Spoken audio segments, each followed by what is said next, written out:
Okay ठीक है ma'am, recorded class भी प्रोवाइड कर दो भाई। तुम लाइव के पैसे दोगे, रिकॉर्डेड क्लास देखोगे, तुमको चलेगा। रिकॉर्डेड क्लास देखनी बाबू, वन शॉट देख लो, वन शॉट सारे चैप्टर्स की ऑलरेडी अवेलेबल है, सिलेबस तो बदला है नहीं, सेम टू सेम। अगर तुमको वही करना है तो तुम यहाँ पे या तो प्रो बैच में हो तो खजाना फीचर का फायदा उठा लो, या तो तुम यूट्यूब पे जाके वन शॉट ले लेना, कोई दिक्कत ना है, ठीक है। पर यार लाइव के पैसे देख के रिकॉर्डेड कौन देखता है बॉस। और सिलेबस बहुत है बाबू, मैं तो हर साल यही सिलेबस कराती हूँ, वो बहुत नहीं है, समय से पहले हो जाएगा, तुम भरोसा तो करो, ठीक है। चलिए अब हम आज जो यहाँ पे शुरुआत करेंगे, लास्ट लेक्चर में चैप्टर नंबर 2 हमने कंप्लीट कर दिया था, टेक्निक्स ऑफ साइंटिफिक मैनेजमेंट में आपकी करा चुकी थी बाबू। टेक्निक्स ऑफ साइंटिफिक मैनेजमेंट में वर्क स्टडी वाला जो टॉपिक है, method study, motion study, fatigue study and time studies के ऊपर बहुत क्वेश्चंस बनकर आता है, ठीक है। जब मैं डाउट सॉल्व करूंगी, केस स्टडीज का एक एक्स्ट्रा सेशन लगाऊंगी, तब मैं आपको ये सॉल्व करा दूंगी, ठीक है। रही बात आज के लेक्चर की, तो आज हम यहाँ पे क्या क्या चीजें कवर करने वाले हैं। तो रही बात बाबू आज के लेक्चर की, तो आज हम जो सबसे पहले कवर करेंगे वो है मीनिंग ऑफ बिजनेस एनवायरनमेंट, एक थोड़ा सा कंसेप्ट ऑफ एनवायरमेंटल स्कैनिंग है, and features of business environment हम कवर करेंगे, जिसको हम कैरेक्टरिस्टिक्स भी कहते हैं। लेकिन बिजनेस एनवायरमेंट शुरू करने से पहले, बिजनेस एनवायरमेंट को शुरू करने से पहले मैं आपका कुछ करा दूं मेरे दोस्त, जहां पे हमने डिफरेंशिएट किया है between Henry Fayol and between F W Taylor.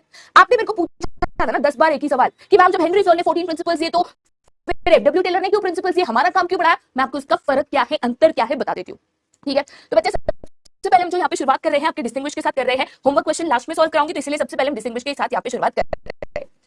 अब हेनरी फ्योल ने आपको 14 प्रिंसिपल्स ऑफ मैनेजमेंट दिए। हेनरी फ्योल जो मैनेजमेंट प्रिंसिपल्स पढ़ाते हैं ना, उनको हम जनरल मैनेजमेंट प्रिंसिपल्स कहते हैं। क्या कहते हैं मेरे दोस्त, वापस रिपीट कर रही हूँ, जनरल मैनेजमेंट प्रिंसिपल्स।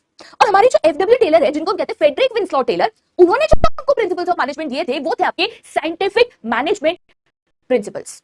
लेकिन ये तो जो अलग अलग प्रिंसिपल्स बनाए और आपको पढ़ाए और आपको पढ़ने पड़ेंगे, ये क्यों ऐसा है, या इनमें फर्क क्या है, या इनमें जो इस्तेमाल करते हो, मतलब प्रिंसिपल्स बने कंपनी में इस्तेमाल करने के लिए ना बॉस, तो इसमें क्या डिफरेंशिएशन पॉइंट है।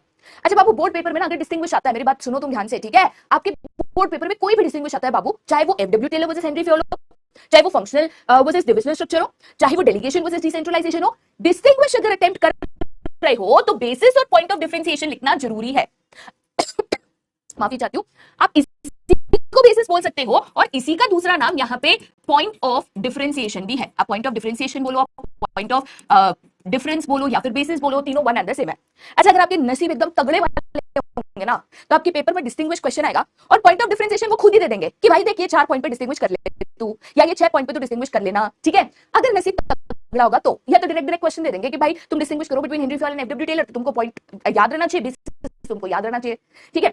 चलिए सबसे पहला बेसिस है जिसके ऊपर हम यहाँ पे डिफरेंशिएशन करते हैं, वो है उनकी यहाँ पे पर्सनालिटी। अच्छा पर्सनालिटी का मतलब हमने जो उनको एक पदवी दी थी, मैंने आपको बताया था कि एफडब्ल्यू टेलर को हमने एक पदवी दी थी, एक सम्मान दिया था, और वो सम्मान को हम क्या कहते थे, एफडब्ल्यू टेलर को हम कहते थे फादर ऑफ साइंटिफिक मैनेजमेंट। अच्छा उनको फादर ऑफ साइंटिफिक मैनेजमेंट क्यों कहते थे, क्योंकि उन्होंने साइंटिफिक प्रिंसिपल्स ऑफ मैनेजमेंट बनाया था, ठीक है। सेकंड है हेनरी फ्योल।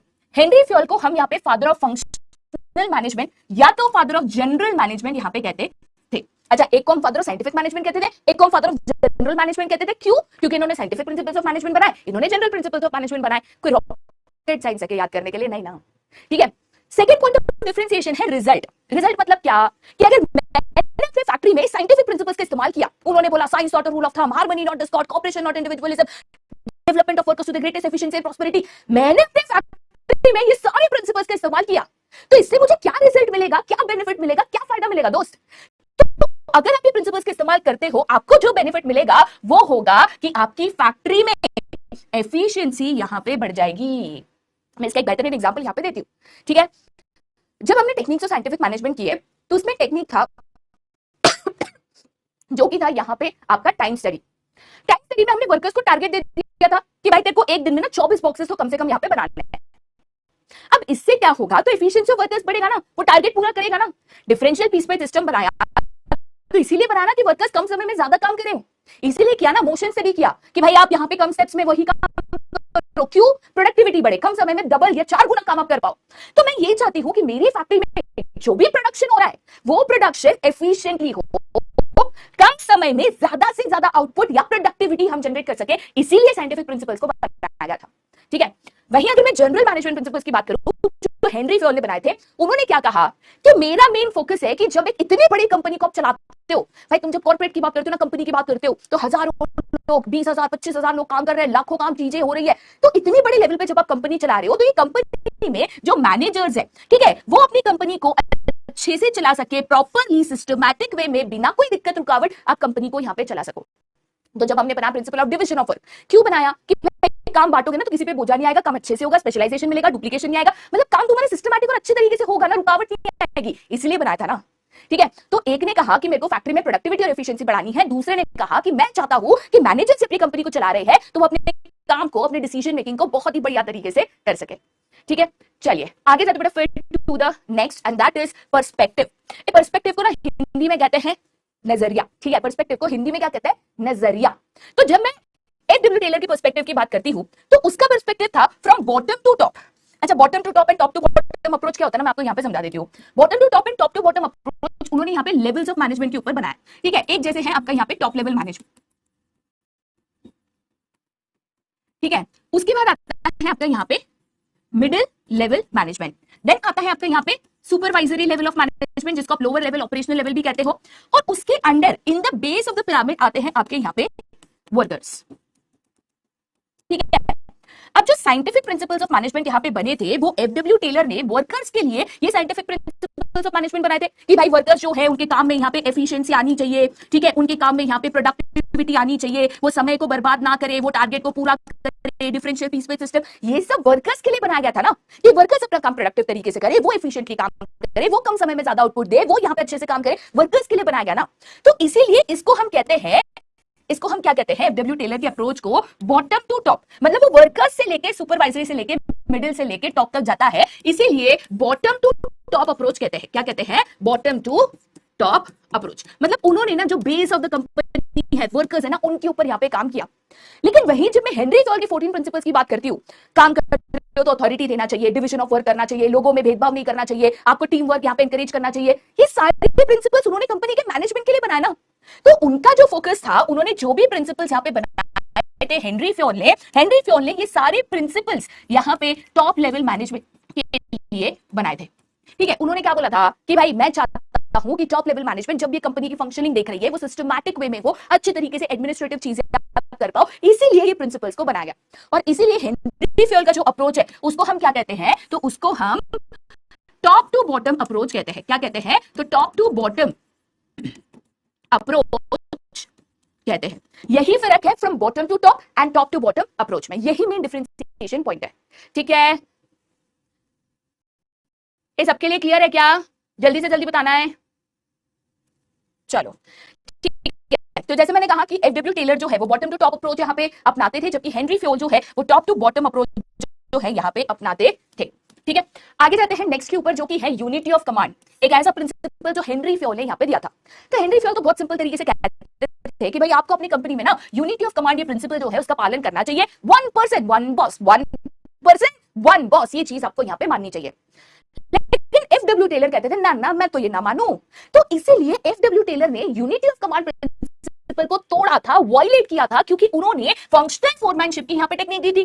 उन्होंने तो एक वर्कर के लिए 8-8 बॉस खड़े कर दिए थे भाई, 4 प्लानिंग डिपार्टमेंट 4 ऑपरेशनल डिपार्टमेंट पे किए थे कि नहीं। ये कहता है 1% 1 बॉस, ये कहता है 1% 8 बॉस, तो इन्होंने यूनिटी ऑफ कमांड माना था हेनरी फ्योल ने, पर एफ.डब्ल्यू. टेलर ने यूनिटी ऑफ कमांड प्रिंसिपल को वायलेट किया था, तोड़ा था।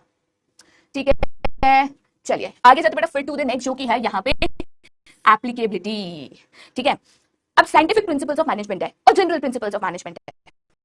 अब सवाल ये आता है कि इनका यूज कहां पे है, ये प्रिंसिपल्स का इस्तेमाल कहां पे है। वैसे तो हम पढ़ते हैं कि प्रिंसिपल्स ऑफ मैनेजमेंट है यूनिवर्सल, यूनिवर्सल मतलब वो हर type of organization, business, world में कहीं पे भी कोई भी टाइप ऑफ बिजनेस आप उनको अप्लाई कर सकते हो। लेकिन जो scientific principles of management F W. Taylor ने बनाए थे, उनको सिर्फ और सिर्फ इंडस्ट्रीज के लिए बनाया गया था। मतलब ऐसे बिजनेसेस जहां पे प्रोडक्शन एक्टिविटीज होती है, चाहे आप जूते बना रहे हो, कपड़े बना रहे हो, कोई भी चीज का प्रोडक्शन कर रहे हो, अगर आपका इंडस्ट्री है तो इंडस्ट्रियल चीजों में या इंडस्ट्रियल बिजनेसेस में आप एफ.डब्ल्यू. टेलर की प्रिंसिपल्स मतलब साइंटिफिक प्रिंसिपल्स को अप्लाई कर सकते हो। वही अगर मैं हेनरी फ्योल के जनरल प्रिंसिपल्स की बात करूं तो वो हर टाइप ऑफ ऑर्गेनाइजेशन, कोई भी बिजनेस हो, चाहे आप सर्विस इंडस्ट्री में हो, चाहे आप प्रोडक्शन में हो, चाहे आप मैन्युफैक्चरिंग में हो, चाहे होलसेलर हो, चाहे रिटेलर हो, हर टाइप ऑफ बिजनेस में इनके जो प्रिंसिपल्स है भाई ये अप्लाई हो जाता है। ठीक है, सबके लिए क्लियर है बाबू? मैम आप छोटे क्यों हो गए? देखो भाई, जिंदगी की ना सबसे बड़ी दुविधा देखो, मतलब मैं इधर जान डाल दे रही हूँ कि बच्चों को एफ.डब्ल्यू. टेलर और हेनरी फ्योल का डिफरेंशिएशन समझे, और बच्चों का डाउट आता है कि मैम आप छोटे गाय को हो गए। अरे भाई बताओ यार, बताओ यार, पढ़ लो ना यार, ये सवाल नहीं आ रहा एग्जाम में। चलो ठीक है, आगे जाते बेटा फिर टू द नेक्स्ट जो कि है expression of the theory. Expression of the theory की बात करूं तो बेसिकली थ्योरी का मेन फोकस कहां पे है? ठीक है, तो थ्योरी के मेन फोकस की अगर हम बात करें तो एफडब्ल्यू टेलर की मेन थ्योरी साइंटिफिक एडमिनिस्ट्रेशन के ऊपर थी। मतलब उन्होंने कोई भी काम को साइंटिफिक तरीके में करने का, ये चीज के ऊपर इनका मेन फोकस था। तुम चाहे वर्कर्स के लिए टारगेट बनाओ, तुम चाहे वर्कर्स की सैलरी डिसाइड करो, तुम चाहे ये डिसाइड करो कि मुझे काम कौन से मेथड से करना है, हर डिसीजन आपका साइंटिफिक होना चाहिए। ये एफडब्ल्यू टेलर का एकदम मेन फोकस था। ठीक है, वही हेनरी फ्योल का जो मेन फोकस था वो एडमिनिस्ट्रेशन के ऊपर था कि कंपनी को जब आप चलाते हो, एडमिनिस्ट्रेशन का मतलब क्या होता है? जब हम कहते हैं एडमिन डिपार्टमेंट, एडमिनिस्ट्रेटिव वर्क, तो उसका मतलब होता क्या है? तो एडमिन डिपार्टमेंट या एडमिनिस्ट्रेटिव वर्क का मतलब होता है जब आप चीजों को मैनेज कर रहे हो। ठीक है, क्या होगा, कब होगा, कैसे होगा, डिसीजंस ले रहे हो, तो इसको हम कहते हैं एडमिनिस्ट्रेटिव वर्क। तो एक कंपनी में एज अ मैनेजर जो भी आप एडमिनिस्ट्रेटिव वर्क करते हो, आप डिसीजन लेते हो, क्या होगा, कब होगा, कौन क्या काम करेगा, तो ये डिसीजन आप अच्छे तरीके से ले पाओ। ठीक है, यही चीज हेनरी फ्योल ने यहां पे बताई थी। ठीक है, सबके लिए क्लियर बच्चा? सबके लिए क्लियर है? जल्दी से जल्दी बताना है।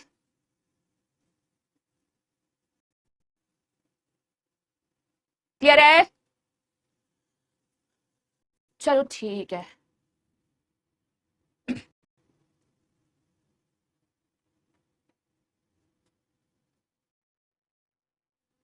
ओके, चलिए। अच्छा, अभी अगर आपका चैप्टर नंबर 2 क्लियर हो गया है, फिर हम चैप्टर नंबर 3 के ऊपर जाएंगे। मुझे लगता है कि कुछ बच्चों ने यहाँ पे थोड़ा सा लेट लेक्चर ज्वाइन किया है। लेट ज्वाइन किया तो आपके लिए ना एक बार वापस रिपीट कर देती हूँ बॉस। ठीक है,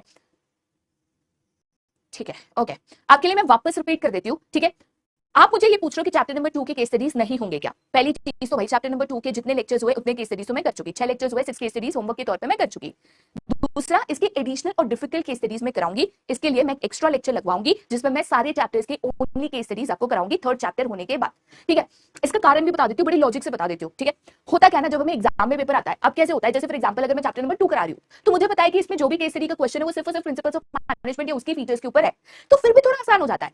अब 12 चैप्टर्स होने के बाद एग्जाम का पेपर आता है, 12 चैप्टर्स की मिक्स केस स्टडी आती है। अब उसमें बोलते हैं identify the function and state its feature, तो याद ही नहीं आता भाई इसमें कौन सा फंक्शन दिखाई दे रहा है। इसीलिए चैप्टर नंबर 1 2 3 होने के बाद मैं तीनों के कंबाइंड केस स्टडीज आपको कराऊंगी। देखो, ऐसे भी केस स्टडीज आते हैं जिसमें दो क्वेश्चन होंगे। पहला क्वेश्चन चैप्टर 1 से होगा, दूसरा क्वेश्चन चैप्टर 2 से होगा। उसमें पूछा होगा कि identify the function of management highlighted in the case. Second question पूछा होगा identify the principle of general management that has been highlighted in the case. तो भाई ऐसे क्वेश्चंस कराने के लिए 3 चैप्टर हो जाएगा ना, फिर मैं आपको करा दूंगी। ठीक है, ओके, सॉर्टेड। चलो ठीक है, अब हम जाते हैं थर्ड चैप्टर के ऊपर, और आज हम यहाँ पे थर्ड चैप्टर की शुरुआत करते हैं। भाई पूरा अगर आप टेक्स्ट बुक छान लोगे ना तो 2 चैप्टर है, बिजनेस एनवायरनमेंट और कंट्रोलिंग, शुरू होते ही खत्म हो जाता है। इसका कारण है, अब है ना, यहाँ पे एक बड़ा पंगा है। पंगा ये है कि सीबीएसई ने इस चैप्टर से बड़े बड़े हिस्से ना डिलीट कर दिए। New economic policy, liberalisation, privatisation, globalisation, managerial response to the policy, सब कुछ डिलीट कर दिया, उड़ा दिया। बोले एलपीजी तो स्कूल में भी पढ़ के आए हो न्यू इकोनॉमिक पॉलिसी, पर इसका बिजनेस पॉइंट ऑफ व्यू भी जो है मैनेजरियल रिस्पांस, वो भी उड़ा दिया। अब जो बच्चे यहाँ पे बैठे स्टेट बोर्ड से, वो कहेंगे मैम हम क्या करें, भाई हमें तो एग्जाम में आना, हम ना पढ़े, हमने भी तो बैच लिया, हमने भी तो पैसा दिया, हम क्या करें। तो बाबू मैं ना आपसे अभी एक चीज क्लियर कर दूं, जो भी एडिशनल क्वेश्चंस है, ठीक है, हर चैप्टर के, चाहे वो चैप्टर नंबर 3 हो, चाहे वो चैप्टर नंबर 4 हो, 5 हो, 6 हो, जो जो चैप्टर में बड़े बड़े ओमिटेड टॉपिक्स है ना, जो स्टेट बोर्ड में आते हैं, वो टॉपिक्स के रिकॉर्डेड लेक्चर्स में सिर्फ और सिर्फ आपके लिए डालूंगी। एक रिकॉर्डेड लेक्चर आएगा एक्स्ट्रा टॉपिक्स बोल के, वो लेक्चर देखना है, वो लेक्चर में मैं आपके लिए स्पेशली एडिशनल टॉपिक्स कराऊंगी बॉस। ठीक है, तो भाई मैं अभी से बता दे रही हूँ, मैं आपको नहीं छोड़ूंगी। ऐसे नहीं कि भाई आप चले जाओ, आपका कुछ नहीं, आपका नहीं सुनूंगी, ऐसा कुछ नहीं है। आपके लिए स्पेशली रिकॉर्डेड लेक्चर इनके लिए डालूंगी। ठीक है, चलिए, ओके, चलिए ठीक है। अब हम आगे चलते हैं, हम शुरुआत करते हैं चैप्टर नंबर 3 की, जहां पर हम सबसे पहले देखते हैं कि चैप्टर का नाम है बिजनेस एनवायरनमेंट। तो बिजनेस एनवायरनमेंट का मतलब क्या होता है? देखो भाई, किताबी भाषा तो पढ़ा दूंगी, पर पहले सिंपल लैंग्वेज में इसको समझते हैं। ठीक है, जब मैं कहती हूं बिजनेस एनवायरनमेंट, तो बेसिकली मेरे पास 2 शब्द है, एक शब्द है बिजनेस और दूसरा शब्द है मेरे पास यहाँ पे एनवायरनमेंट। ठीक है, अगर मैं कहूं एनवायरनमेंट, तो एनवायरनमेंट का सिंपल शब्दों में मतलब होता है आपकी सराउंडिंग्स। क्या मतलब होता है? तो आपकी सराउंडिंग्स। जैसे फॉर एग्जांपल हमारा भी एनवायरनमेंट है, हमारे आजू बाजू जो पेड़ है, पौधे है, बिल्डिंग्स है, बर्ड्स है, एनिमल्स है, पानी है, मिट्टी है, ये सब कुछ हमारा वातावरण है, एनवायरनमेंट है। बेसिकली एक इंसान की जो सराउंडिंग्स है वो उसके लिए एनवायरनमेंट है। सिमिलरली एक बिजनेस की जो सराउंडिंग्स होती है वो उसके लिए उसका एनवायरनमेंट बन जाती है। अब जैसे फॉर एग्जांपल अगर मैं कहती हूं कि ये आपका यहाँ पे बिजनेस है, ठीक है, अगर मैं कहती हूं कि ये आपका यहाँ पे बिजनेस है, तो बिजनेस के सराउंडिंग में कई चीजें चलती रहती है। एक होते हैं उनके कॉम्पिटिटर्स, बड़ी टक्कर का कॉम्पिटिशन आजकल मार्केट में होता है। दूसरे होते हैं ये बिजनेस के कस्टमर्स, जो उनसे चीजें खरीदते हैं, गुड्स एंड सर्विसेज परचेस करते हैं। तीसरे होते हैं उनके यहाँ पे सप्लायर्स, जो उनको raw material and other necessary चीजें सप्लाई करते हैं। सिमिलरली बिजनेस के ऊपर गवर्नमेंट के कई कायदे कानून यहाँ पे लागू होते हैं, तो लीगल रूल्स एंड रेगुलेशंस जो है वो भी बिजनेस के ऊपर लागू होते हैं। फिर गवर्नमेंट जो है और उसकी जो पॉलिसीज है, जैसे गवर्नमेंट ने यहाँ पे कह दिया कि भाई हमने टैक्स रेट बढ़ा दिया, तो वो भी बिजनेस के ऊपर लागू होता है। कंट्री की जो इकोनॉमिक कंडीशंस है, ठीक है, जैसे हमारे देश में महंगाई आ गई, इन्फ्लेशन हो गया, हमारे देश में रिसेशन हो गया, ये भी उसके ऊपर लागू होता है। कंट्री की जो स्टॉक मार्केट है, ठीक है, ये भी बिजनेस के ऊपर इंपैक्ट करता है। तो बेसिकली बिजनेस की जो सराउंडिंग्स होती है, जो एक बिजनेस के ऊपर इंपैक्ट करता है, उसको हम कहते हैं बिजनेस एनवायरनमेंट। अब आप सोचोगे मैम ये इंपैक्ट और ये सब हमको समझा नहीं, सराउंडिंग तो समझा। एग्जांपल देती हूँ, जब मैं दिल्ली आई ना, ठीक है, ऐसे फ्लाइट से दिल्ली उतरी, दिल्ली से एयरपोर्ट से लगेज वगैरह लेके जैसे बाहर निकली ना, भाई अंदर था टेम्परेचर 18-19-20 डिग्री, बाहर निकली 44 डिग्री। जैसे 44 डिग्री में आई ना, तुरंत मेरी तबियत हो गई खराब। बाय द टाइम मैं होटल पहुंची, मेरी तबियत ऑलरेडी खराब हो गई थी। एक दिन हो गया, मेरी तबियत थोड़ी ठीक हुई, दवाई ली, काढ़ा पिया, सब किया। बाहर हो तो ज्यादा तो कुछ कर नहीं सकते, सब किया, थोड़ी सी तबियत ठीक हो गई, ले आ गई बारिश। ठीक है, अब बारिश में भाई मैं नाचू, मैं छम छम छम तो करना नहीं था, और छम छम करनी जितनी बारिश भी नहीं है भाई, 15 मिनट बारिश आई और चले गई। बारिश आई, मैं वापस बीमार। मैंने कहा हाय तौबा, क्या करूं। ठीक है, हमारा जो एनवायरमेंट है ना बेटा, ये हम पे इंपैक्ट करता है। आप कभी भी देखना, जब भी बारिश की सीजन आती है ना, सबसे ज्यादा खुश होते हैं हमारे डॉक्टर्स, क्योंकि डॉक्टर के क्लिनिक के बाहर इतने सारे पेशेंट बैठे होते हैं, सब लोग ये चलता रहता है। ठीक है, जैसे ठंडी की सीजन आती है ना, वापस डॉक्टर खुश, मलेरिया डेंगू ये सब फैलता है। भाई कहने का मतलब ये है कि हमारे आजू बाजू का जो वातावरण है ना, खाना पीना, प्रदूषण, गर्मी, ठंडी, बारिश, ये हम पे असर जरूर करता है। वैसे ही बिजनेस का भी जो सराउंडिंग होता है, वो बिजनेस के ऊपर असर करता है। अब अगर मेरे कॉम्पिटिटर्स बढ़ गए, एग्जांपल मैं यहाँ पे ले लेती हूँ, मान के चलो मैं यहाँ पे बात कर रही हूँ मेरे कॉम्पिटिटर्स की, अगर मेरे कॉम्पिटिटर्स बढ़ गए तो मेरा बिजनेस पे इंपैक्ट करेगा, मेरा प्रॉफिट कम होएगा, मेरा सेल्स कम होएगा, करेगा ना। अगर मेरे कस्टमर्स की पसंद बदल गई, मैं यहाँ पे बेच रही थी इंडियन चीजें, ठीक है, मेरे कस्टमर्स वहां पे भाग गए अंग्रेज के पास, सारी फॉरेन आइटम्स ले, वॉफल नहीं, पैनकेक नहीं, वो खाने चले गए, तो मेरा बिजनेस इंपैक्ट हुआ लोगों की पसंद नापसंद से। गवर्नमेंट ने टैक्सेस बढ़ा दिया, भाई मैं जितना कमा रही हूं उससे ज्यादा तो गवर्नमेंट टैक्सेस ले रहा है, तो मेरा बिजनेस इंपैक्ट हुआ। अगर मेरे देश में महंगाई आ गई, तो महंगाई से मेरे देश में अगर महंगाई आती है तो उसकी वजह से मेरा बिजनेस इंपैक्ट होगा। हाँ, तो इन शॉर्ट आपको ये समझना है, अगर सिंपल शब्दों में कोई आपको पूछता है कि भाई साहब बिजनेस एनवायरनमेंट माने क्या, तो सिंपल शब्दों में बिजनेस एनवायरनमेंट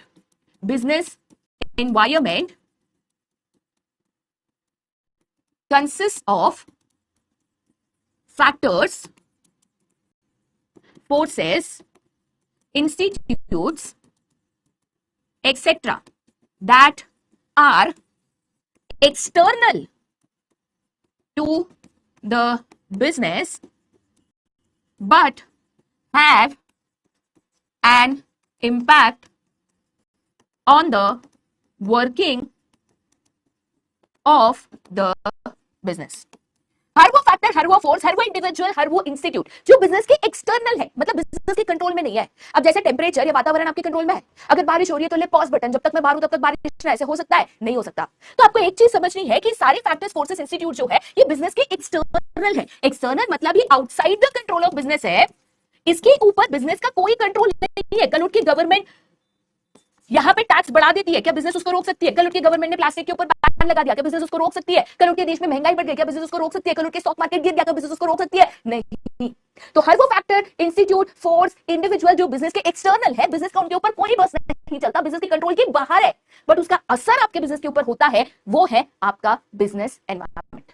ठीक है, वो है आपका बिजनेस एनवायरनमेंट। क्या है? Business environment. ठीक है, तो यहां पे जब मैं कहती हूं बाबू बिजनेस एनवायरनमेंट, तो बिजनेस एनवायरनमेंट का मतलब यहां पे क्या होता है? हर वो इंडिविजुअल, हर वो इंस्टीट्यूट, हर वो फैक्टर और फोर्स जो बिजनेस के कंट्रोल के बाहर है, बट उसका असर जो है वो बिजनेस और उसकी परफॉर्मेंस पे फिर भी होता है, वो आपका बिजनेस एनवायरनमेंट है। ठीक है, वो आपका बिजनेस एनवायरनमेंट है। ठीक है, अब ये बिजनेस एनवायरनमेंट में बहुत सारी चीजें आती है, इसको आप अभी के लिए स्किप करो, इसका कारण है मैं आगे इसको डिटेल में आपको समझाने वाली हूं, that too with all the examples. ठीक है, अब बच्चे कहते हैं मैम ये बिजनेस एनवायरनमेंट इतना जरूरी काहे है? मतलब हम जब ये टर्म बिजनेस एनवायरनमेंट पढ़ते हैं, ये बिजनेस एनवायरनमेंट इतना जरूरी काहे है? तो अगर बेहतरीन एग्जांपल मैं आपके लिए लेकर आई हूं टू अंडरस्टैंड बिजनेस एनवायरनमेंट, और ये बिजनेस एनवायरनमेंट एक बिजनेस के लिए इतना जरूरी क्यों है, समझना जरूरी क्यों है, अंडरस्टैंड करना क्यों जरूरी है। देखो बेटा, हमारा बाहर जो वातावरण होता है उसका असर हम पे होता है। हम भले उसको कंट्रोल नहीं कर सकते, हम ठंडी को कम नहीं कर सकते, बारिश को रोक नहीं सकते, गर्मी को कम नहीं कर सकते, हम नहीं कर सकते, पर हमें पता है कि इसका असर हम पे होता है, तो हम उससे बचने की कोशिश करते हैं। जैसे ज्यादा ठंड होगी तो हम वुलन कपड़े पहनते हैं, बारिश होगी तो हम छाता, विंड शीटर्स लेके जाते हैं, करते हैं बचने की कोशिश। धूप होगी तो बाहर नहीं निकलते, या छाता लेके कैप पहन के निकलते हैं, हाइड्रेटेड रहते हैं, बचने की कोशिश तो आप करते हो ना। अगर आपने नहीं किया ना, तो जो हाल यहाँ पे नोकिया का ना बाबू, वही हाल तुम्हारे बिजनेस का भी होगा। 90s के किड्स की बात करो ना, जो 1990, 91, 92, 93, 94, 95, 96 तभी के किड्स और मम्मी पापा की बात करोगे ना बाबू, तो 90s के लोगों के लिए नोकिया एक ब्रांड नहीं, एक इमोशन है। विराट कोहली की एक एड आती थी, किसका बजा किसका बजा। बट वो टाइम पे जब हम स्कूल्स कॉलेजेस में वगैरह हुआ करते थे, जब फिर भी मार्केट में नोकिया यहाँ पे था, हम जब कॉलेज में थे, तो वो टाइम पे बाबू सच्ची में अगर किसी का फोन बजेगा ना, तो पूछना पड़ता था, देखना पड़ता था, ऐसे पॉकेट को हाथ लगा के वाइब्रेट तो नहीं हो रहा, किसका बजा, क्योंकि ज्यादातर लोगों के पास नोकिया के फोन थे। नोकिया ने मार्केट को ऐसा डोमिनेट कर रखा था कि सबके पास अगर मोबाइल है तो नोकिया है। लेकिन नोकिया ने कर दिया पंगा। ठीक है, एक चीज को आप समझो, जब आप 90s के सेलफोन की मार्केट की बात करोगे, जब आप 90s के सेलफोन मार्केट की बात करोगे, तो ये टाइम पे नोकिया जो है उसकी एक डोमिनेटेड पोजीशन थी। ठीक है, मतलब वो मार्केट में ना, सेलफोन मार्केट की बात करोगे ना, तो यहाँ पे सेलफोन मार्केट का बाबू राजा था, राजा। बट हुआ क्यों, मार्केट में उतरा एक नया खिलाड़ी जिसका नाम था सैमसंग। ठीक है, सैमसंग आया, सैमसंग ने बोला मैं कुछ नया करेगा, मैं कुछ हटके करेगा। सैमसंग बहुत ही ज्यादा इनोवेशन में बिलीव करता था, कुछ नया करना है, कुछ हटके करना है, उसमें बिलीव करता था। तो बड़ी रिसर्च और मेहनत के बाद सैमसंग ने एक ऐसा फोन निकाला जिसमें टच स्क्रीन है, प्लस उसमें नया ऑपरेटिंग सिस्टम डाल दिया जिसको आज आप एंड्रॉइड के नाम से जानते हो। नोकिया ने ना उसकी खिल्ली उड़ाई एंड्रॉइड टच स्क्रीन कोई नहीं लेगा, कोई नहीं लेगा। नोकिया ने ना बड़ी उसकी खिल्ली उड़ाई। सैमसंग ने बोला को ना हंसो हंसो, हंसूंगा हंसो। नोकिया हंसते रह गया, सैमसंग फोन बेचते गया, वो हंसते गया, सैमसंग फोन बेचते गया। उतने में मार्केट में उतरा और एक खिलाड़ी मेरे दोस्त, वो था आपका none other than Apple. Apple बोला मैं तो सैमसंग का कॉपी नहीं करेगा भाई, नहीं तो कॉपी करूंगा तो सब बोलेंगे कॉपी कैट कॉपी कैट। तो उसने भी मार्केट में एक इनोवेशन किया और उसने खुद का अपना ऑपरेटिंग सिस्टम बनाया जो कि है iOS। आज आप उसको ना iOS के नाम से जानते हो। ठीक है, आज आप उसको iOS के नाम से जानते हो। अब लोगों ने देखा कि सैमसंग एप्पल इतने बढ़िया ऑपरेटिंग सिस्टम दे रहे, टच स्क्रीन, और एक एक्साइटमेंट भी रहता ना, जब तक बटन वाले फोन यूज किए थे, वैसे टच करोगे कुछ हो जाता था, एक एक्साइटमेंट भी था, सब भागे सैमसंग और एप्पल के फोन खरीदते। फिर नोकिया को ना थोड़ा सा दुख हुआ अंदर ही अंदर, तो नोकिया बोला मैं भी कुछ करता हूँ भाई, सब कुछ ना कुछ कर रहा है, मैं भी कुछ करता हूँ। नोकिया ने बाद में सिम्बियन करके एक ऑपरेटिंग सिस्टम निकाला। ठीक है, सिम्बियन करके खुद का ऑपरेटिंग सिस्टम निकाला, बाद में माइक्रोसॉफ्ट के साथ टाइप करके टच स्क्रीन फोन भी निकाला बाबू। लेकिन तब तक ना देरी हो चुकी थी, ऑलरेडी मार्केट में ना एंड्रॉइड और iOS है ना मचा रहे थे, और नोकिया ना आदम बाबा जमाने का बन चुका था, धीरे धीरे मार्केट से निकल गया। तो आप अगर सोचते हो ना कि भाई सब ये बिजनेस एनवायरनमेंट इंपॉर्टेंट नहीं है, बिजनेस एनवायरनमेंट का है, हम पढ़ते हैं काहे उसको, हम रिसर्च करते हैं किस काम का है, तो अब यही चीज को बेटा यहाँ पे समझ के चलो कि जो आपका यहाँ पे बिजनेस एनवायरनमेंट है, ठीक है, ये बिजनेस एनवायरनमेंट आपकी कंपनी को बंद भी कर सकता है। तो जब एनवायरनमेंट बदलता है ना, तो उसके हिसाब से आपको बदलना पड़ता है, एडजस्ट करना पड़ता है, अडेप्ट करना पड़ता है। और उसका एक क्लासिक एग्जाम्पल मेरे दोस्त आज की तारीख में नोकिया है। अब सवाल ये आता है कि चलो मेरे को पता तो चल गया कि बिजनेस एनवायरनमेंट इंपॉर्टेंट है, ठीक है, और मुझे बिजनेस एनवायरनमेंट जो है मेरे को पढ़ना है, मेरे को समझना है, उसके मुताबिक अपने बिजनेस को एडजस्ट और अडेप्ट करना है। अब बात आती है कैसे करो, कैसे कैसे करेंगे भाई। तो इसीलिए आता है एक कंसेप्ट ऑफ एनवायरमेंटल स्कैनिंग। एक कंसेप्ट ऑफ एनवायरमेंटल स्कैनिंग क्या कहता है मालूम है? एनवायरमेंट को स्कैन करना, माने तो एनवायरमेंट को बहुत ही बारीकी से स्टडी करना, परखना, समझना। देखो बदलाव है ना बापू, जिंदगी का नियम है। कभी गवर्नमेंट बदलेगी तो गवर्नमेंट की कभी पॉलिसी बदलेगी, कभी टैक्स रेट बदलेगा तो कभी कॉम्पिटिटर आएगा, कभी टेक्नोलॉजी बदलेगी तो कभी देश की इकोनॉमिक कंडीशन बदलेगी। बाबू बदलाव है ना जिंदगी का नियम है। लेकिन एज अ बिजनेस जब आपको ये बदलाव से एडजस्ट और अडेप्ट करना है, उसके मुताबिक आपको भी उसके साथ चलना है, तो पहले पता होना चाहिए बदलाव कहां पे आएगा। कोई घर आके थोड़ी बताएगा ये सुनना सुनना मैंने भविष्यवाणी की 2 दिन में ना गवर्नमेंट की एक नई पॉलिसी आने वाली है जिसमें टैक्स, ऐसा नहीं है भाई। कोई घर पे तोता रख के नहीं बैठा जो भविष्यवाणी करेगा। तो यहाँ पे एज अ बिजनेस आपको पता है कि बिजनेस एनवायरनमेंट बदलेगा तो उसका असर आपके बिजनेस पे होगा। तो हमें एनवायरमेंटल स्कैनिंग करनी पड़ती है, मतलब हमें एनवायरनमेंट को स्टडी करना पड़ता है कि भाई ये बदलाव कब कहां कैसे आ सकता है, और उसके मुताबिक अपने बिजनेस को एडजस्ट करना पड़ता है। एक सिंपल सा बाबू एग्जांपल मैं आपको देती हूँ। ठीक है, कल की बात है, कल न्यूज में आया है कि एक नया साइक्लोन जो है कर्नाटका से होते हुए टुवर्ड्स महाराष्ट्र कोस्टल रीजन्स वहां पे बढ़ रहा है। ठीक है, अब ये परसों रात को ही न्यूज आ गई थी, खैर मैंने कल सुबह देखी थी, तो परसों रात को ही आ गई थी। कल सुबह मैंने न्यूज देखी तो घर पे फोन किया, मैंने कहा मम्मी देख ऐसी न्यूज आई है, बड़ी तगड़ी बारिश होने वाली है, तो उस हिसाब से ना तो चीजें कर लेना। ठीक है, अगर कुछ घर पे सामान लाके रखना है, कुछ करना है तो कर लेना। मम्मी ने कहा ठीक है। जो जरूरी सामान था बाहर से लाना था, मम्मी ने लाके रख दिया। कल जो बारिश शुरू हुई है ना भाई, तूफानी बारिश है वहां पे, तो ये बारिश होगी, साइक्लोन आएगा, ये आपको कौन बताता है? जैसे लगान मूवी में था ना एक बंदा, आज आसपास साफ दिख रहा है, आज बादल नहीं दिख रहे हैं, तो आज बारिश होने की शंका नहीं है। ए भाई, आज की तारीख में आईएमडी है, Indian meteorological department, latest technology का इस्तेमाल करते हैं, हवा का जो फ्लो है, हवा में जो मॉइस्चर है, बादलों का जो मूवमेंट है, स्टडी करते हैं और आपको बताते हैं कब कहां क्या बारिश होगी, क्या टेम्परेचर होगा, कब हीट वेव आएगा, कब बर्फ आएगी, आपको बताते हैं कि नहीं। तो वो जैसे एनवायरमेंट को स्टडी करते हैं मेरे दोस्त, वैसे ही बिजनेस अपने एनवायरमेंट को स्टडी करता है। आप बिजनेस के एनवायरमेंट में कब कहां क्या होगा, कब लोगों की पसंद बदलेगी, कब नया कॉम्पिटिटर आ सकता है, कब गवर्नमेंट की पॉलिसी बदल सकती है, कब नया टैक्स सिस्टम आ सकता है, इसको बारीकी से स्टडी करना, परखना और अकॉर्डिंगली अपने बिजनेस को तैयार करना, इसी को हम कहते हैं एनवायरमेंटल स्कैनिंग। ठीक है, क्या कहते हैं? Environmental scanning. क्या कहते हैं? Environmental scanning. ए बाबू, क्लियर है? सबके लिए क्लियर है क्या? चलो ठीक है, ओके ठीक है। चलिए देखो बेटा, एक एक कंसेप्ट पढ़ाने के लिए ना इतना इतना समय डाल रही हूँ, एग्जाम्पल दे रही हूँ, ठीक है, मजाकी एग्जांपल्स भी दे रही हूँ सो दैट तुम्हें लेक्चर में बोर ना हो, लेकिन मेहरबानी करके ना ऐसा ना करना कि एग्जांपल याद है कंसेप्ट भूल गए हो। और ये सारे एग्जांपल्स ना बस आपके समझने के लिए है, एग्जाम में लिखने के लिए नहीं है, डिस्क्लेमर है भाई, तुम इसको याद रखना, ठीक है। चलो ओके, ठीक है। एक ही ब्रीफ क्वेश्चन आज के दिन में हम करेंगे जो कि है आपके फीचर्स या तो कैरेक्टरिस्टिक्स ऑफ बिजनेस एनवायरनमेंट। वो क्वेश्चन हम यहाँ पे शुरू करते हैं।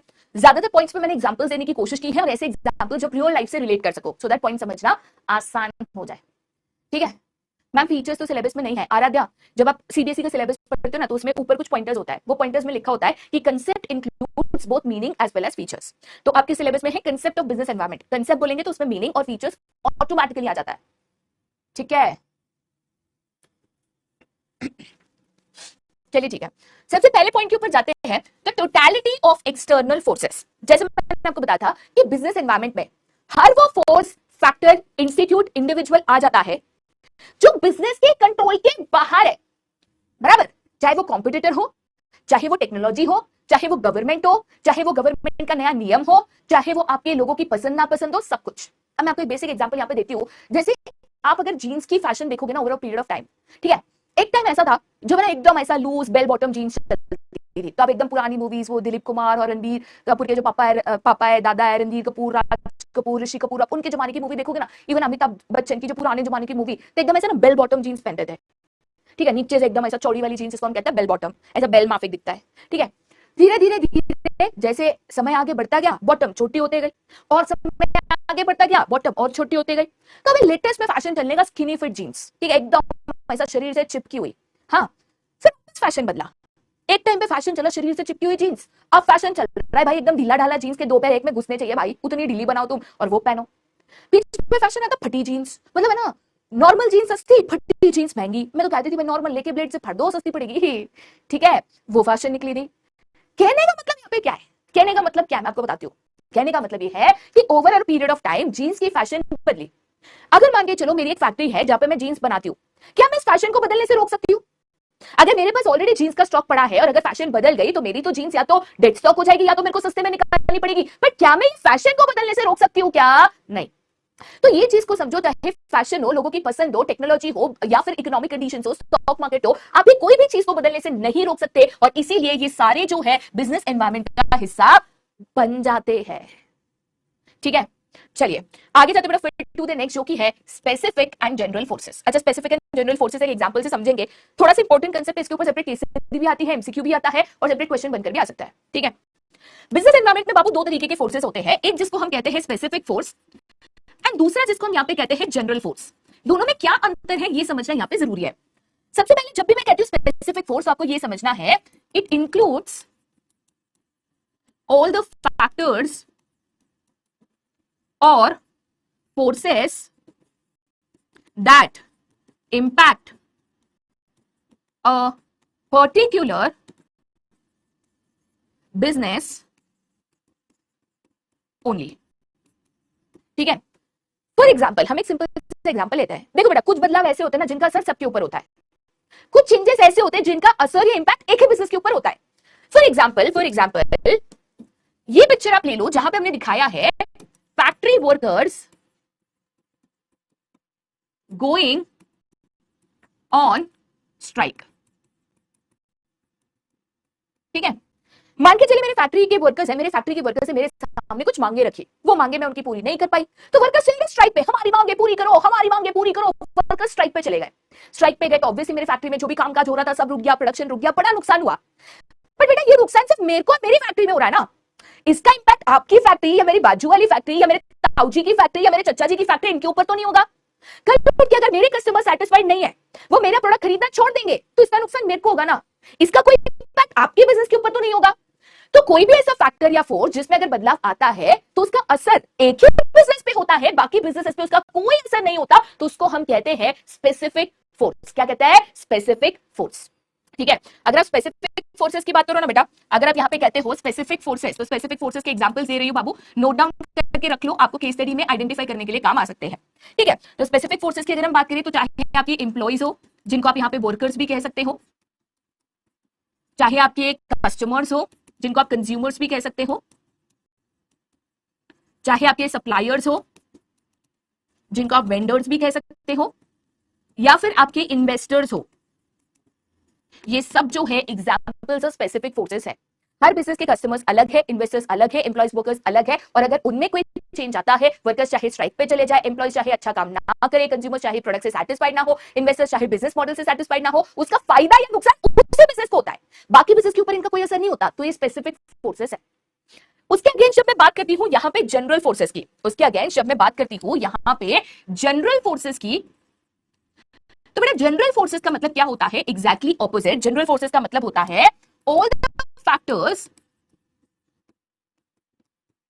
और forces that have an impact on the overall businesses. ठीक है, ऐसे बदलाव जिसका असर सभी बिजनेसेस पे होता है, चाहे किसी पे कम होगा, किसी पे ज्यादा होगा, बट असर तो सबके ऊपर होगा ही होगा। जैसे फॉर एग्जांपल जब कोविड आया था, कोविड आते वक्त हमारे देश में रिसेशन आ गया था, ठीक है, मंदी आ गई थी, तो मंदी आने की वजह से इसका असर सभी बिजनेसेस पे हुआ। किसी को कम नुकसान हुआ, किसी को ज्यादा नुकसान हुआ, बट हुआ। कल उठ के अगर गवर्नमेंट टैक्सेशन पॉलिसी बदल देती है, तो वो टैक्सेशन पॉलिसी का जो असर है सभी बिजनेसेस पे होगा, किसी पे कम होगा, किसी पे ज्यादा होगा, बट असर सभी के ऊपर होगा। तो बेटा ऐसे फैक्टर या फोर्सेस जिसका असर सभी पे होता है, किसी पे कम, किसी पे ज्यादा, चाहे वो इकोनॉमिक कंडीशंस हो, ठीक है, जैसे मंदी आ गई, महंगाई आ गई, चाहे वो हो, चाहे आपके यहाँ पे पॉलिटिकल कंडीशंस हो, जैसे हमारी गवर्नमेंट बदल गई, गवर्नमेंट की पॉलिसीज बदल गई, गवर्नमेंट की सोच बदल गई, चाहे आपके टेक्नोलॉजिकल चेंजेस हो, एक्सेट्रा। ऐसा कोई भी फैक्टर या फोर्स जिसमें बदलाव आने से उसका असर सभी बिजनेसेस पे इन जनरल होता है, इसको हम जनरल फोर्स कहते हैं। और इसका एक एग्जांपल मैंने यहाँ पे दिया हुआ है, one of the best examples है, that is inflation in the economy. Inflation मतलब एक तरीके से महंगाई। ठीक है, तो जब महंगाई बढ़ती है तो उसका असर बेटा सभी बिजनेसेस पे होता है, किसी पे कम, किसी पे ज्यादा होगा, बट असर तो सभी बिजनेसेस के ऊपर होगा ही होगा। तो उसको हम क्या कहते हैं? General force. ठीक है, तो बिजनेस एनवायरनमेंट में बेटा दोनों फोर्सेस आ जाते हैं, स्पेसिफिक फोर्स भी आते हैं, जनरल फोर्स भी आते हैं। स्पेसिफिक फोर्स मतलब ऐसे फोर्स जिसका असर सिर्फ और सिर्फ उन्हीं बिजनेसेस पे होता है। जनरल फोर्स मतलब ऐसे फोर्स जिनका असर जो है, इंपैक्ट जो है, सभी बिजनेसेस के ऊपर होता है, किसी पे कम, किसी पे ज्यादा। बेटा क्लियर है सबके लिए? सबके लिए क्लियर है क्या? जल्दी से जल्दी बता दो।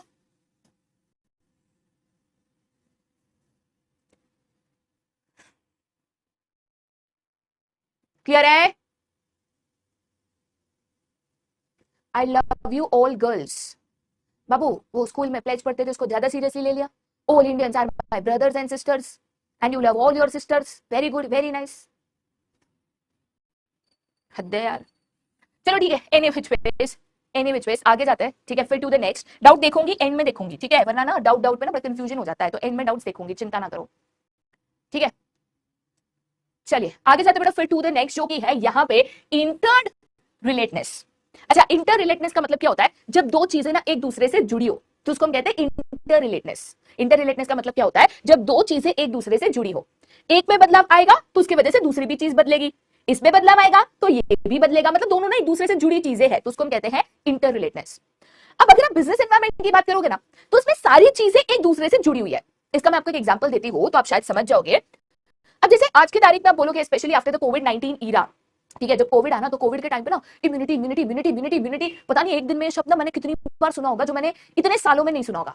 है ड्राई फ्रूट्स खाओ नहीं, काढ़ा पियो नहीं, संतरा खाओ नहीं, विटामिन सी खाओ नहीं, इम्यूनिटी बढ़ाओ, इम्यूनिटी बढ़ाओ, इम्यूनिटी बढ़ाओ। अब तब से ना बड़े लोग ऐसे हैं जो हेल्थ कॉन्शियस हो गए हैं, अच्छी बात भी है भाई, ठीक है। तो यहां पे अगर आप देखोगे इंडिया में अवेयरनेस, कलर चेंज कर देती हूँ भाई, दिख नहीं रहा, ठीक है। इंडिया में जो है awareness about health and healthy products have increased. ठीक है, आज के तारीख में ना थोड़ा सा जो awareness about health and healthy products है, जैसे शुगर फ्री चीजें हैं, नॉन फ्राइड चीजें हैं, ठीक है, नो मैदा है, नो प्रिजर्वेटिव्स है, इसको लेकर ना लोगों की अवेयरनेस थोड़ी सी बढ़ गई है कि हमारे सेहत के लिए हानिकारक है, हमें ये नहीं चाहिए, हमें वो नहीं चाहिए, ऐसा नहीं करना है, वैसा नहीं करना है। अब इसका असर बिजनेसेस पे क्या हुआ? तो धीरे धीरे जैसे ये हेल्थ को लेकर लोगों में अवेयरनेस बढ़ती गई, वैसे ही मार्केट में प्रोडक्ट जैसे कि स्टीविया, स्टीविया जो है एक तरीके से रिप्लेसमेंट ऑफ शुगर है, ठीक है, प्लांट बेस्ड शुगर होता है बेसिकली, जिनको डायबिटीज वगैरह है ना वो स्टीविया कंज्यूम कर सकता है।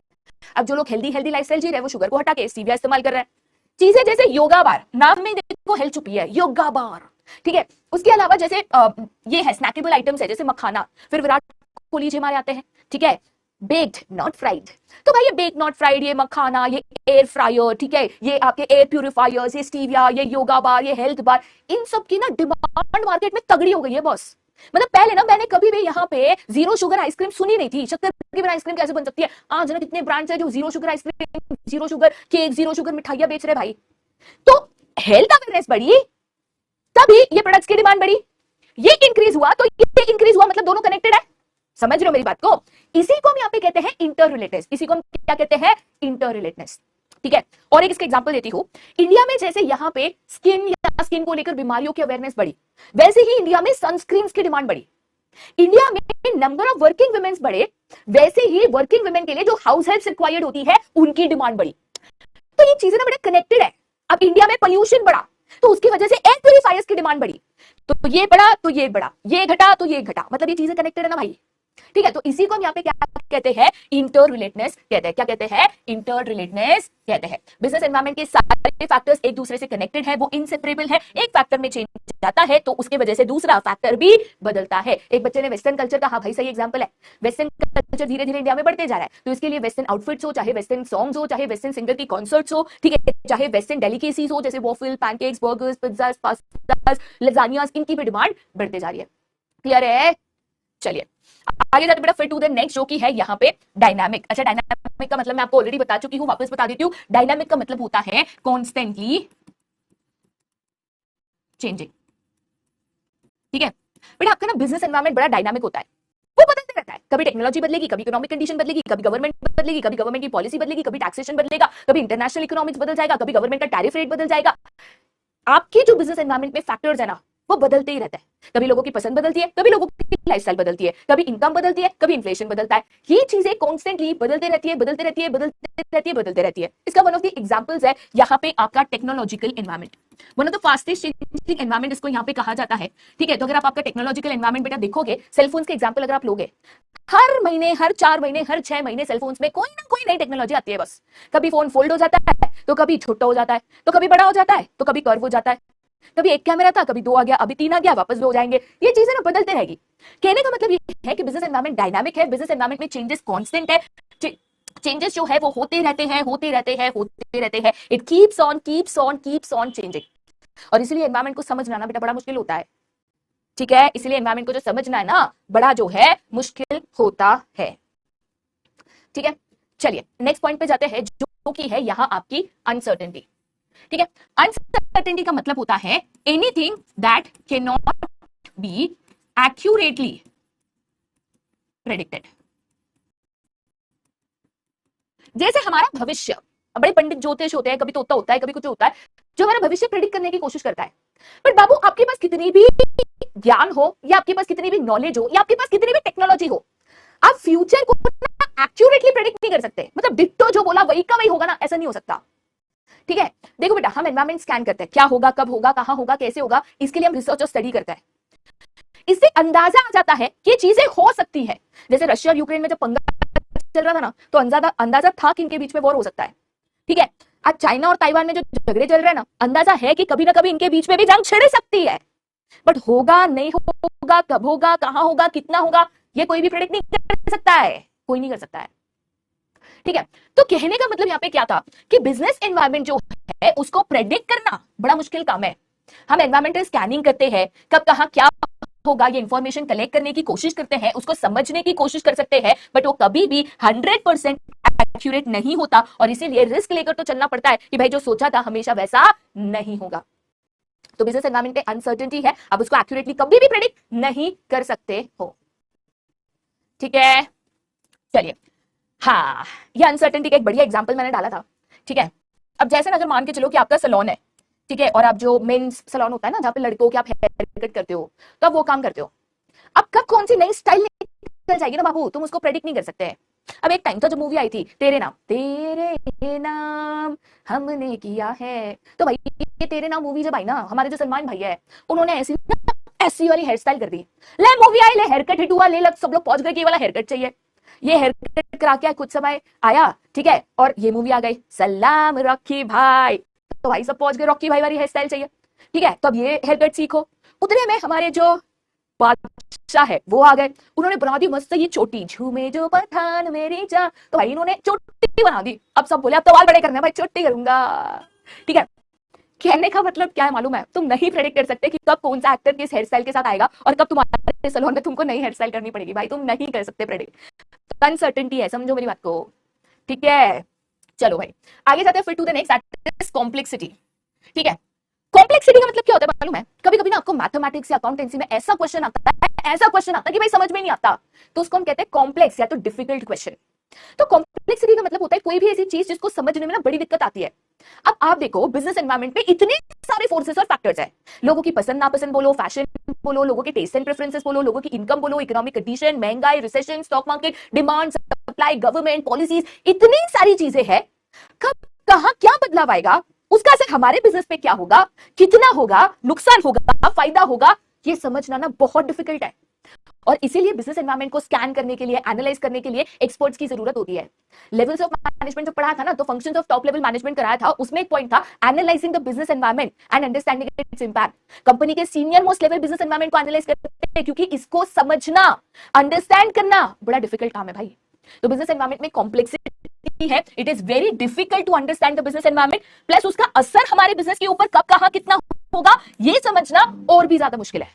तो कब कहां चेंज होगा ये मालूम नहीं, और अगर वो पता कर भी लिया तो उसका असर मेरे बिजनेस पे कब कहां कितना होगा ये पता नहीं। ठीक है बाबू, सबके लिए क्लियर है क्या? सबके लिए क्लियर है?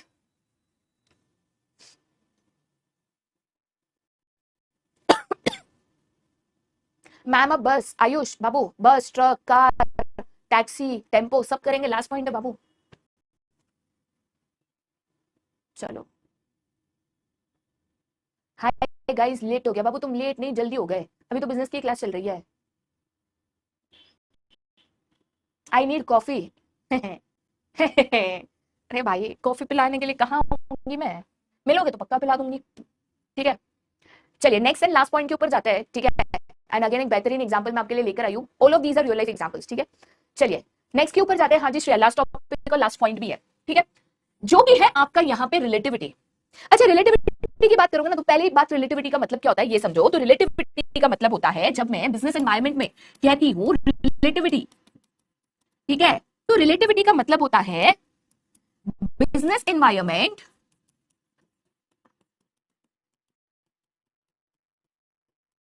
is different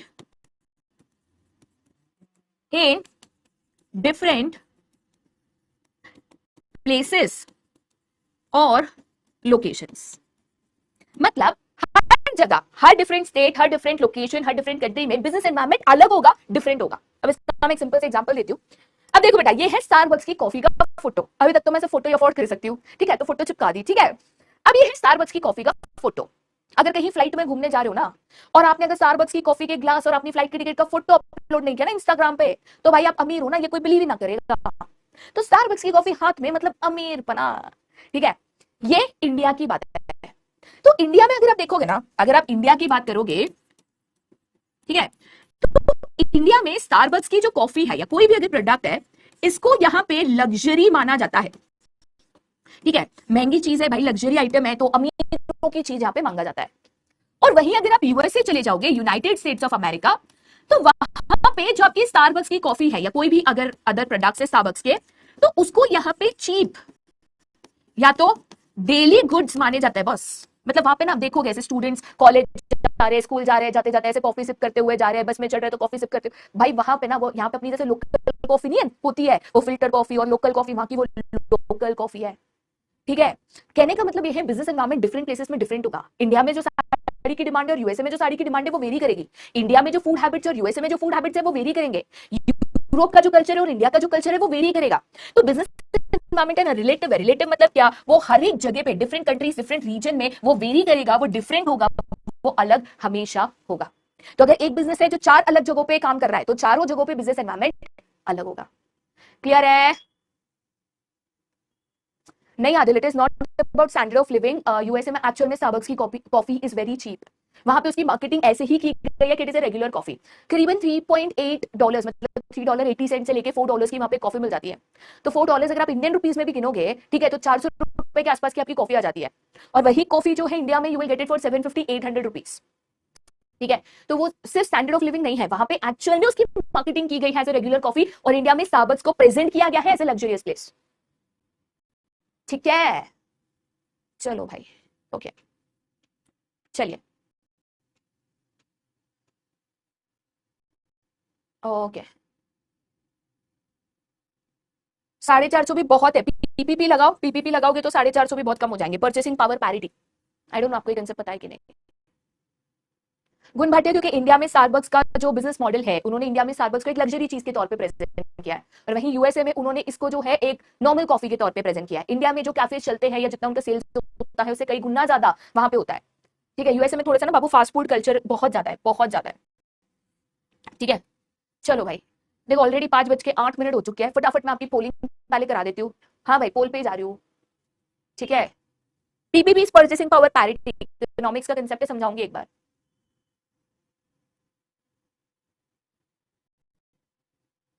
ठीक है, चलो भाई फटाफट मैं पोलिंग एक बार खत्म करते हैं। पोलिंग करने के बाद जो भी समय बचेगा उसमें जितने डाउट्स मैं सॉल्व कर पाऊंगी ना, फटाफट मैं आपके सॉल्व करूंगी। ठीक है, देखो बाबू, मेरे को टाइम से भागना है और तुमको भी भगाना है। इसका कारण है, पहली बात तो मेरे को टाइम से भागना है क्योंकि इसके बाद है ना उदय का लॉन्च है, तो मेरे को वहां पे पहुंचना है दौड़ भाग के। ठीक है, चलो ओके, एनी विच वेज, सबसे पहले क्वेश्चन के ऊपर आते हैं। क्वेश्चन कहता है, it is quite difficult to forecast changes in the business environment, it is impossible to predict the business environment with 100% accuracy. Impossible to predict business environment with 100% accuracy, which aspect of the corporate environment is underlined at this point. मतलब basically इसमें कौन सा feature दर्शाया गया है। Business environment को कोई भी टेक्नोलॉजी या व्यक्ति 100% एक्यूरेटली प्रेडिक्ट नहीं कर सकता, तो इसमें कौन सा feature of business environment highlighted है।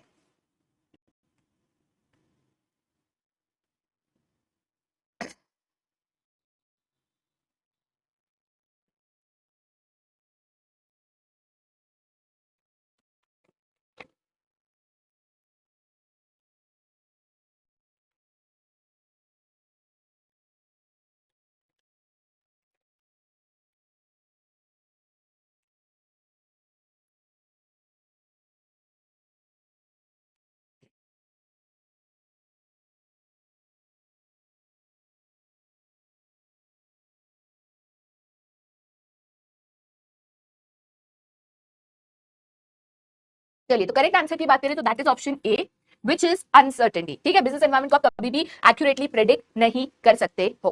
ठीक है, नेक्स्ट क्वेश्चन के ऊपर जाते हैं। नेक्स्ट क्वेश्चन कहता है, the business environment is the total of all the factors and forces dash to the business. मतलब ये आंसर तो ना भाई पता ही होना चाहिए। बिजनेस एनवायरनमेंट में वो सारे forces, factors, individuals and institute होते हैं जो बिजनेस के क्या है, बताओ।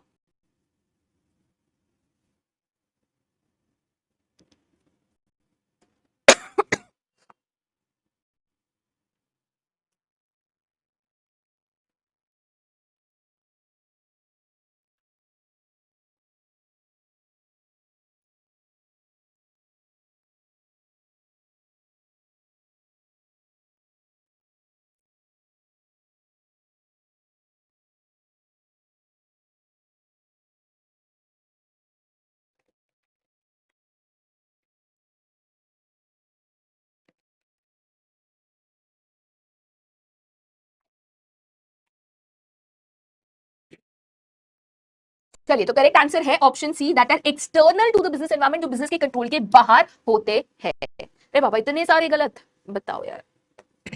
नेक्स्ट क्वेश्चन है, which of the following is not a feature of business environment. मैंने आपको इतने सारे फीचर्स एंड कैरेक्टरिस्टिक्स कराए, तो इनमें से जो है एक फीचर ऑफ बिजनेस एनवायरमेंट नहीं है, कौन सा ये आपको पहचानना है।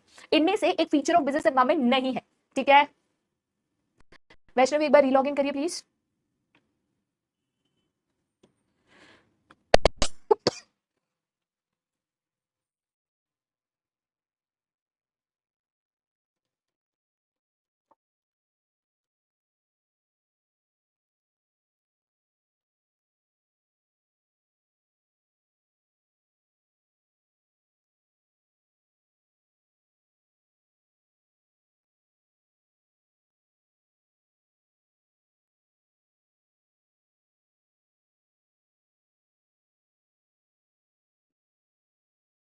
चलिए, तो करेक्ट आंसर है once again option C, continuous करके मैंने आपको कोई भी फीचर नहीं कराया था, बाकी डायनामिक, इंटररिलेटेडनेस एंड आपका कॉम्प्लेक्सिटी, तीनों फीचर्स कराए थे। बढ़िया है। चलिए नेक्स्ट क्वेश्चन के ऊपर जाते हैं बाबू। Match the following type question है, कॉलम ए एंड कॉलम 2 को आपको मैच करना है एंड करेक्ट ऑप्शन आपको यहाँ पे चूज करना है। थोड़ा सा समय दूंगी बिफोर स्टार्टिंग द पोल कि आप यहाँ पे प्रॉपर मैच द फॉलोइंग कर लो, ठीक है। एक बार मैच द फॉलोइंग कर लोगे उसके बाद मैं ऑप्शंस आपके यहाँ पे शुरू कर दूंगी, क्योंकि पोल शुरू करूंगी ना तो आपको दिखाई नहीं देगा। जरा यहाँ पे अपनी रैंक भी बताते जाना बच्चा लोग चैट सेक्शन में, पता तो चले कौन कितनी रैंक पे आ रहा है।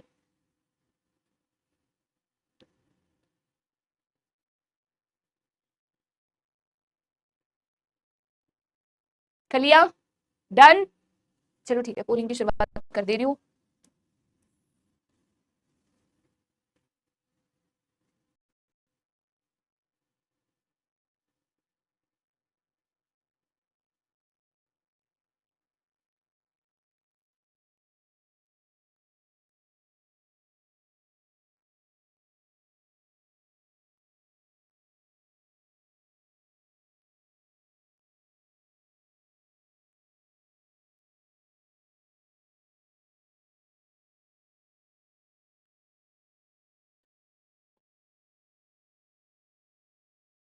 चलो, तो अगर करेक्ट आंसर की बात करें फटाफट हम यहाँ पे मैच द फॉलोइंग कर लेते हैं, ठीक है। सबसे पहले अगर डायनामिक की बात करें तो डायनामिक का मतलब कांस्टेंट चेंजिंग होता है, तो business environment keeps on changing whether in terms of technological improvement etcetera, तो ये पॉइंट 3 हो जाएगा, ठीक है। कॉम्प्लेक्सिटी मतलब difficult to understand and predict, तो ये यहाँ पे बिजनेस एनवायरनमेंट की बात करें तो it is difficult to understand in totality, तो पॉइंट 1 हो जाएगा। रिलेटिविटी की बात करें तो अलग अलग जगहों पे अलग होता है, तो differs from country to country, तो ये पॉइंट यहाँ पे 2 हो जाएगा। तो 312 आपको यहाँ पे ढूंढना है, तो 312, तो इसलिए ऑप्शन सी जो है बेटा आपका यहाँ पे करेक्ट आंसर बन जाएगा, ठीक है। बहुत बच्चों ने ऑलमोस्ट 24% बच्चे जो है गलत आंसर दे रहे हैं बॉस, ठीक है।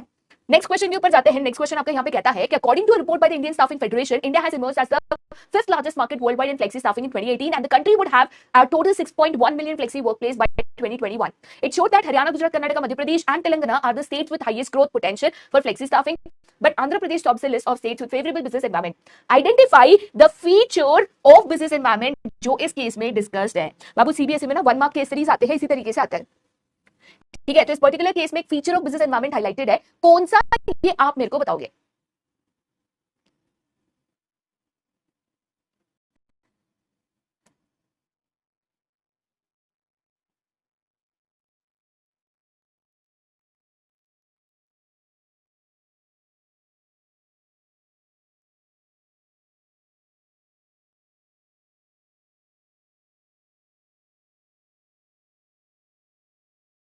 आनंदी लास्ट क्वेश्चन है बच्चा।